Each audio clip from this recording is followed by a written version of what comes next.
Hello, we are with Matt Groome, and welcome, Matt. Uh, Matt and Hannah have attended Crossview for quite a while, but I want to turn it over mostly to Matt tonight and just let him share what he does for a living and what the challenges are, what are the good things, and how the Lord has been working. So Matt, go ahead. Hi, my name is Matthew Groome. I am working as a behavior therapist. A behavior therapist is someone that works with challenging behaviors in order to teach functional replacements and teach young kids, mostly with autism, how to live a functional and healthy and fulfilling life. And before the whole pandemic started, I was working mostly in schools, supporting my kiddo with daily schoolwork and behavioral and emotional management skills. And since everything started, things have definitely changed quite a bit. Personally, I oscillate between feelings of contentment and feeling fairly sad about everything that's going on. I've had to deal with major upheavals with work and how I conduct my life personally. Beforehand, I really enjoyed going out a lot and going rock climbing. That was my exercise that I got to do. Hannah and I would go rock climbing. We actually just recently learned how to climb with ropes. So we were our climbing partners together, which was really fun. And now we can't go to our climbing gym anymore, which is a huge bummer. And so I think that the change in my physical activity has probably been the thing that's thrown me off the most, because now I used to go climbing every day and then I'd come home, be like really tired and actually get a good night's sleep. And now most of my life is just like restless. Hey, do you want to maybe go on a walk through the neighborhood, or do you want to go? I don't know. There's barely any places we can go anymore. Can't go to the gym, that's for sure. Yeah, so that's kind of thrown off my sleep schedule a little bit, because I'm not nearly as active or getting myself worn out nearly as much. And in regards to work, it's kind of inverted everything, where beforehand I was working with one student in a classroom setting who is one of the most behaviorally challenging kids that I've worked with. So he requires 2 behavior therapists for him, the one student. So he's a 2-on-1 student. Very rewarding case for sure, seeing him go from not being able to attend a public school to now attending a special education classroom with 19 other kids, which is really cool.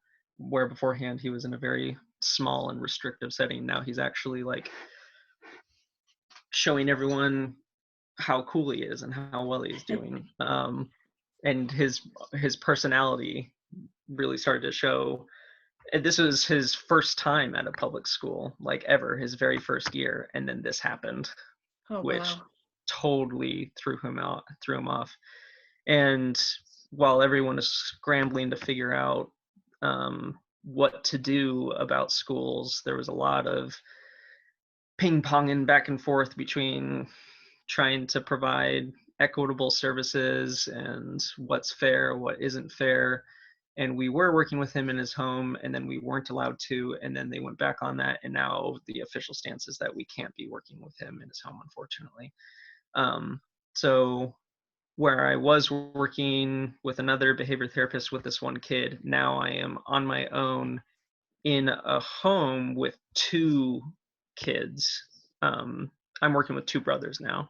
So essentially what the company ended up doing was fast tracking their waitlisted clients that we weren't able to work with before. And now, yeah, basically everything's flipped to the other end of the spectrum, where I had consistent programming with a kid that I worked for a long time with support from another behavior therapist. Now I'm starting with 2 brand new clients at the same time in the same home, not at schools anymore, trying to figure out how to do things by myself, trying to talk to my supervisor via online tools and stuff like that. It's just been a whirlwind for sure.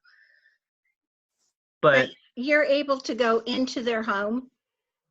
yes, so the policy right now is that we can only be in one home during the pandemic to try Okay. to limit exposure. So the only places that I've been going are their home and my home, and that's it. So that's really shaken up my routine, and it's hard to um, take care of myself personally because that's just like all my life is now. It's just my home, their home, and Yeah. that's it. But it all that to say, it has been a really rewarding experience to see these kids make their own progress. Um, the elder of the two, he's working on social skills in his community. So when we go out for bike rides and stuff like that, learning how to interact with people appropriately and not just telling fun facts about yourself to random strangers. So that's fun. Yeah, and he's a quick learner and he's really eager to learn. And they call me Mr. Matt, even though I never told them to call me that. They just call me Mr. Matt. It's really cute. That's neat. Um, yeah, it is fun. And besides that, besides like not being able to like see people in public, just been trying to stay connected online with people through Zoom. And then my sister and Hannah's sisters, we all have Xbox Live accounts, so we play games together like Minecraft and stuff like that. Since we can't see each other in the real world, we'll get together in virtual worlds and try to forget about everything else that's going on in the world. So that's the good part. That's the good part, yes. Yeah. I've actually been able to connect with my immediate family a lot more than I probably would have without all this going on, because most of the time I'm out and about and now I'm forced to be home and like take stock of like who's important and who do I actually want to contact when I don't have the normal opportunities that I do. So that's I been love cool. that. Yeah. That's super. Yeah. So, Matt, how have you seen the Lord working through all of Yeah. this?